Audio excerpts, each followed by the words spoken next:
Howdy dowdy, hey and howdy. Marshal Dillon here, inviting you to saddle up and ride back to Dodge City with me. We've got a tale to tell, one filled with mystery, revenge, and the wild spirit of the West. It's the Gunsmoke radio episode Cara, and it's waiting just for you. Now don't be shy. Hit that like button, subscribe, and share this adventure with your fellow cowpokes. And if you're hankering for more, leave a comment below. We've got plenty more where that came from. Happy trails, friends.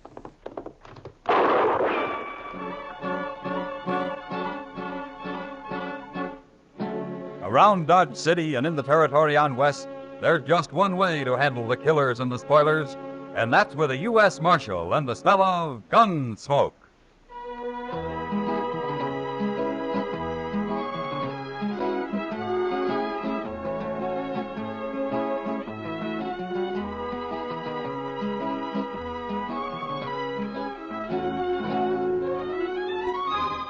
Gunsmoke, starring William Conrad.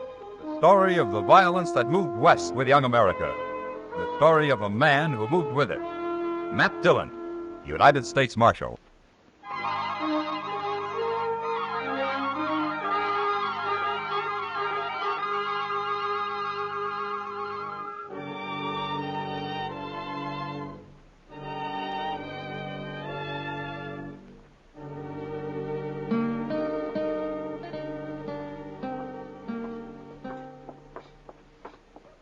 Look, Mr. Dillon, there's Miss Kitty, there in front of the Texas Trail. Yeah, I think she's waiting to say hello, Chester.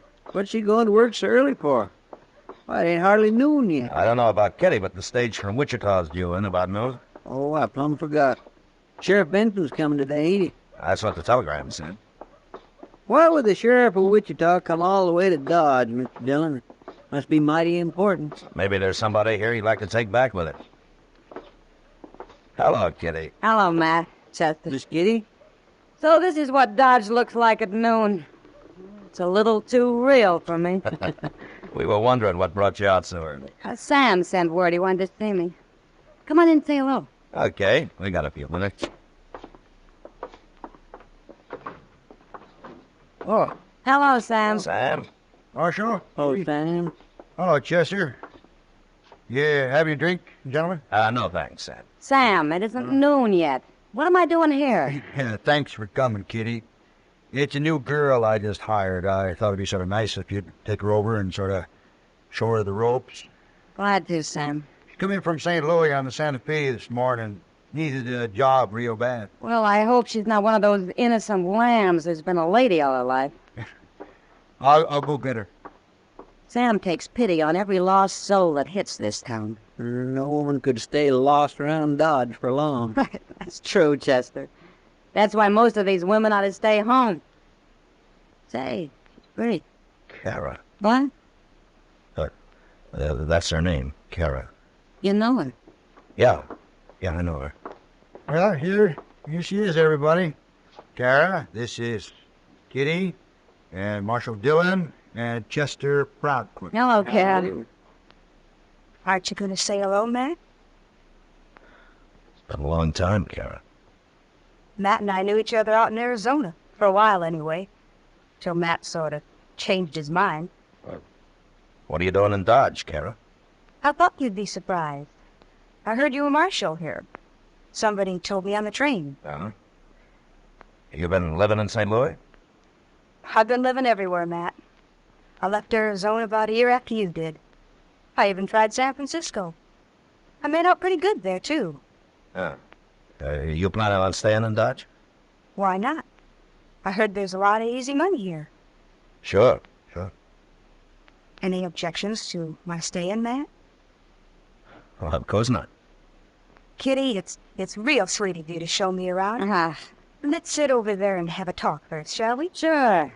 Maybe you can teach me a few things. See you later, gentlemen. Well, I'll say one thing, Mr. Dillon. She's a right pretty girl, anyway. Yeah. She's changed since I knew her. She's changed a lot. Come on, Chester, the stage is about you.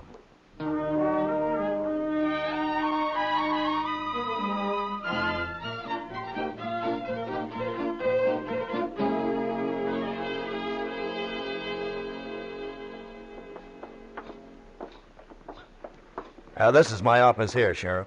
Oh, Dodge is sure growed, Marshal. Been 3 or 4 years since I was here. Yeah. Must look mighty small compared to Wichita, Mr. Benson.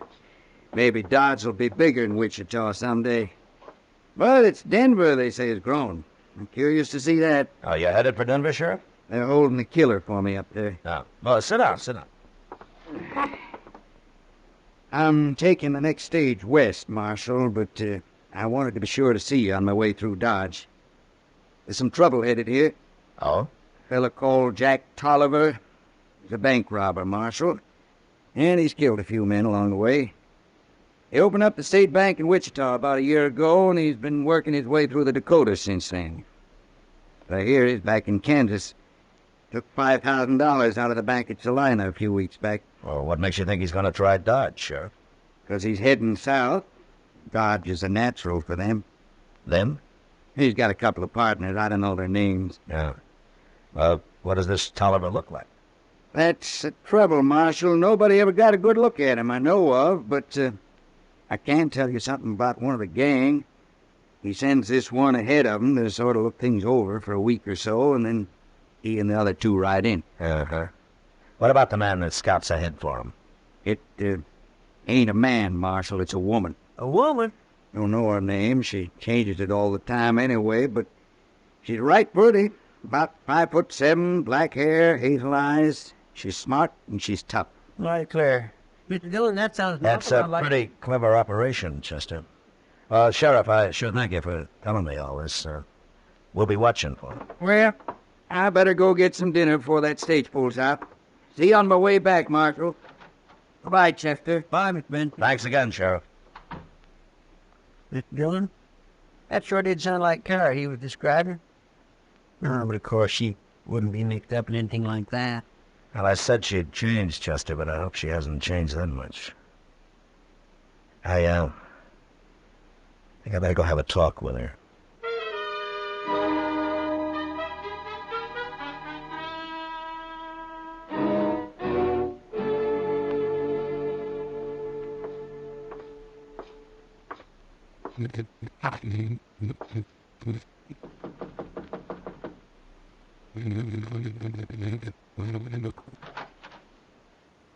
Why, Matt, how'd you know where I was?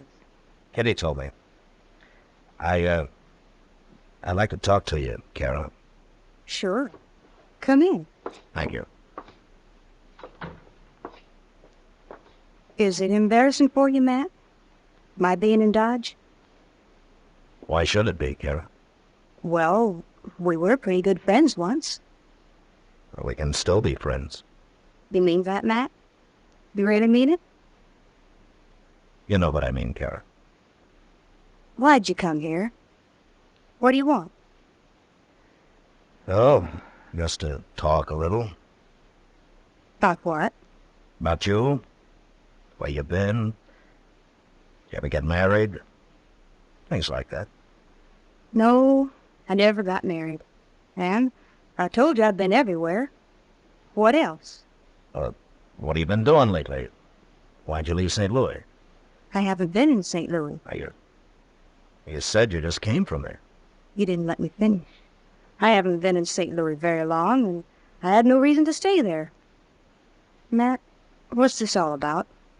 You don't want me in Dodge, say so. I'll leave. Oh, you're welcome in Dodge, Cara. I don't know whether to believe you or not.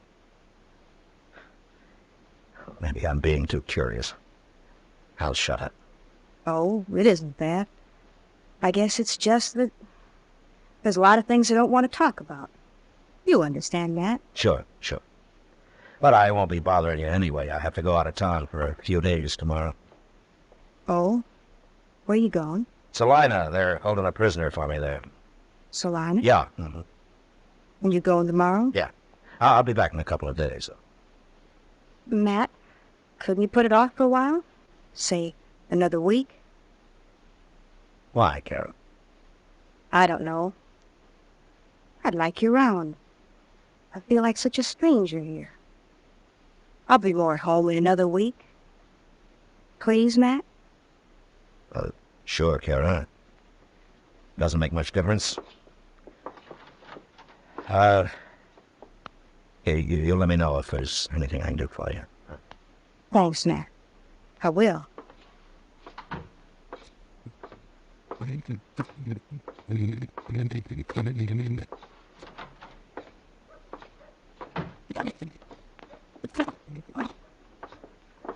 Was she there, Mr. Dillon?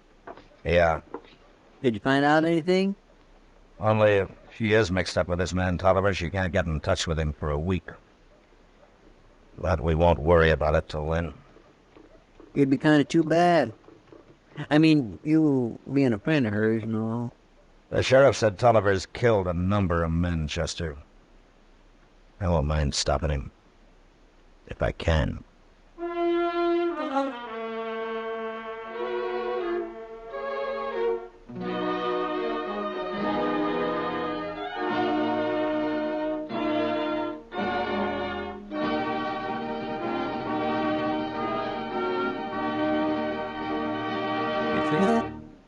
We will return for the second act of Gunsmoke in just a moment, but first...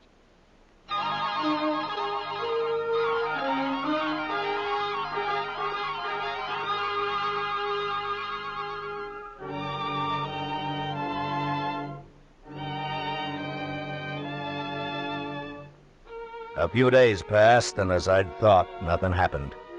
Cara worked at the Texas Trail, and although we kept an eye on her, she talked to so many strangers every day, there was no way of telling which might have been her bank robber friend, Jack Tolliver.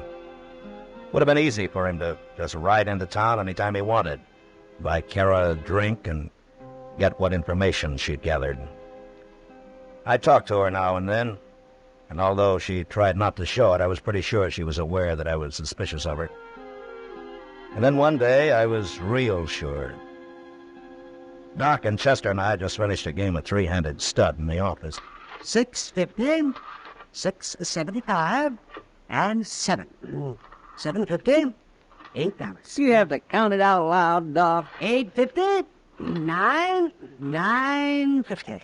Ah, there we are. When I do it to teach you a lesson, Chester. You got my money, ain't that enough? Oh, you're always thinking of money, Chester.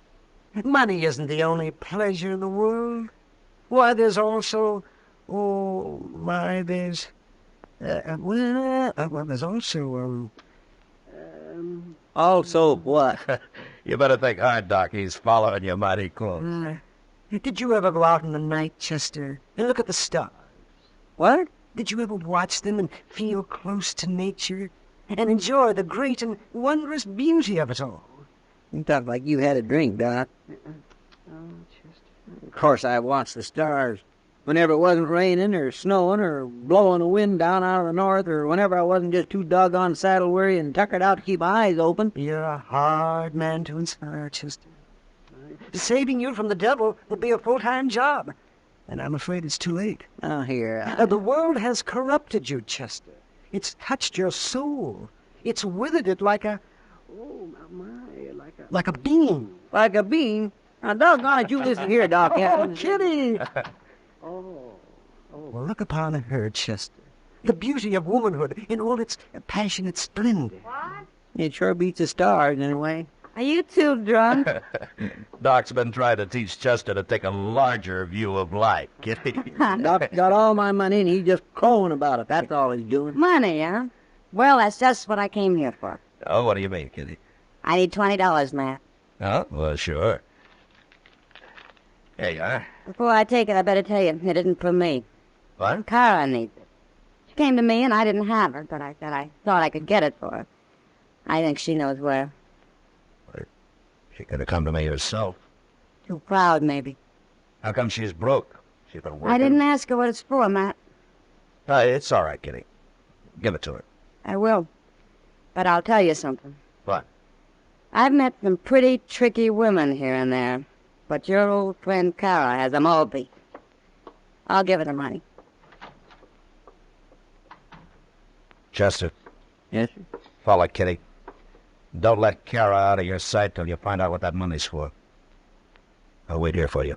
Okay, Mr. Dillon.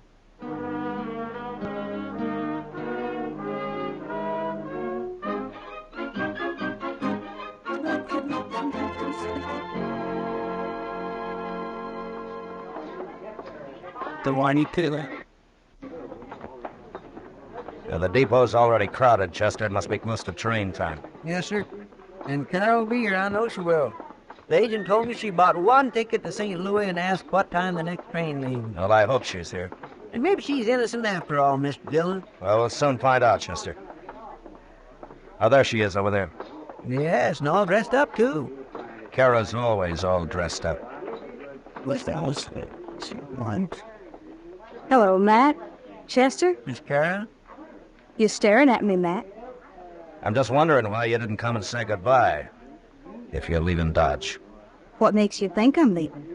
Well, you bought a ticket to St. Louis with the $20 I gave Kitty for you. Yes, I did. I knew you'd figure it all out, Matt. And I knew you'd think I'm leaving. I wanted you to. Why, Cara? Because I've enjoyed making a fool of you. Have you? A friend of mine's leaving on that train, Matt. Jack Tolliver? I knew you were on to us. I'll watch Cara if you want to go after her, Mr. Dillon. There are 20 strangers down here, Chester. How do I know which one's Tolliver? You know, I could arrest you, Cara. You're wanted in a lot of places. You're too smart for that, Matt. Arrest me and you'd never find Jack. Sure, but once Tolliver's on that train, I can find him. How? I'll have the whole train put under guard when it gets to Abilene. And one by one, every man on it will have to clear himself. We'll get him. No, you won't. He'll jump off. He won't know what I'm going to do, and you can't warn him now. Hey, it's pulling out, Mr. Dillon. We'll make it, Chester. So long, Cara. No, Matt, wait. Come on, Chester, run. Matt, come back. Like that.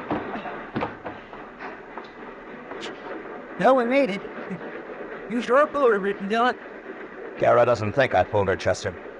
What do you mean? She thinks she pulled me. Well, how? She wants me on this train. She planned the whole thing for it. Well, why are we here then? Well, we won't be for long. There's a ranch close to the tracks about 10 miles from here. I'll have the conductor stop the train and we'll get off there and then borrow a couple of horses. And then ride on back to Dodge? Jack Tolliver's in Dodge, Chester. He's thinking he can hold up the bank anytime he wants to now. There's nobody to stop it.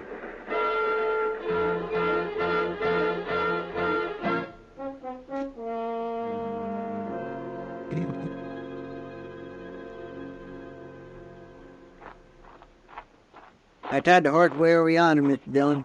Plumb out of sight. Oh, good. It's almost dark anyway. They'd never see him. Yeah. Well, things look quiet enough. Come on, let's get inside the bank. We'll wait for him there. How are we going to get in, Mr. Dillon? Ain't it locked? Yeah, there isn't more than a couple of $100 in there, Chester. Mr. Bodkin's been keeping the bank's real money in a safe at his home ever since I heard about Jack Tolliver. And he gave me a key to the rear door here. Well, if there's nothing for him to steal, what do we care? Well, I'll let you figure that out for yourself. Hmm? Where'll I get at, Mr. Dillon? Over there by the window there, where you can see him. Huh? Or what if they try to come in the sun? Oh, they won't. It's too exposed. I'll wait over here. When they come, we'll leave them alone until they get clear inside, you understand? Yes, sir, I won't shoot till you do. All right, good. Now, don't stand right in front of the window, Chester. They'll see you. Yeah, but I can't see good if I'm at one side. You don't have to be at one side. Just stand a few feet back from it. Yes, sir. Yeah, that's better. I sure do wish there was a moon tonight. And it'll be a help, all right. Uh-oh. But There's some horses. They're heading this way? how many? 4, I think. Yep, 4. Yeah, that's them. Here they come. They're getting down. 3 of them are. They're handing their reins to the other one. I hope now he's getting down too. She, Chester. That's probably Cara. My God, I think it is. All right, quiet. Yes.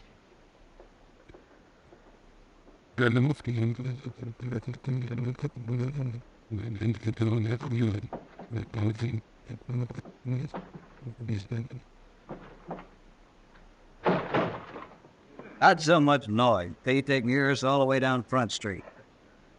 All clear, Cara? Okay, Jack. All right. Go ahead, you two. I'll follow. Behind the banker's desk there, according to Cara. All right, get your hands where you are, Oliver. All of you. You're coming. I can't see it. Oh! No. I got two of them, Chester. Oliver run outside, but I hit him. He's wounded. Look, Cara's having to help him. Hold it, Oliver. Cara, get away from him. No, you don't, Cara. You stay right here. Don't hide behind me, Jack. You'll kill me. He won't kill you. But if you move, I will. No, let me go. Get around behind him, Chester. Yes. You're trapped, Oliver. Now let Cara go. You just stay right where you are, both of you. I'll kill her if you don't. You coward, Jack. Get away from me. I warned you.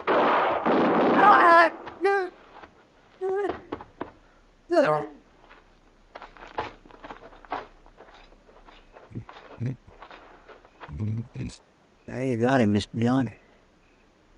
He's dead. I didn't get him soon enough. Let's see how Cara is. What? Cara. Cara. I'm sorry, Cara. It's too dark. I couldn't shoot any quicker.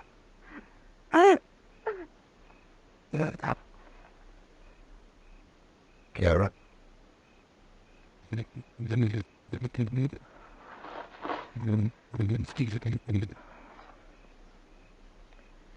I don't think she heard me, Chester. He shot her right in the back, Mr. Dillon. Yeah. Well, sir, that's the end of Jack Tolliver's gang. It's the end of a lot of things, Chester. A lot of things. Yes, sir, I guess 'tis. Gunsmoke, under the direction of Norman Macdonald, stars William Conrad as Matt Dillon, U.S. Marshal. Tonight's story was specially written for Gunsmoke by John Meston, with music composed and conducted by Rex Corey. Featured in the cast were Harry Bartell, Jill Jarman, Vic Perrin, and John Daner. Harley Bear as Chester, Howard McNear as Doc, and Georgia Ellis as Kitty. Join us again next week as Matt Dillon, U.S. Marshal, fights to bring law and order out of the wild violence of the West in Gunsmoke.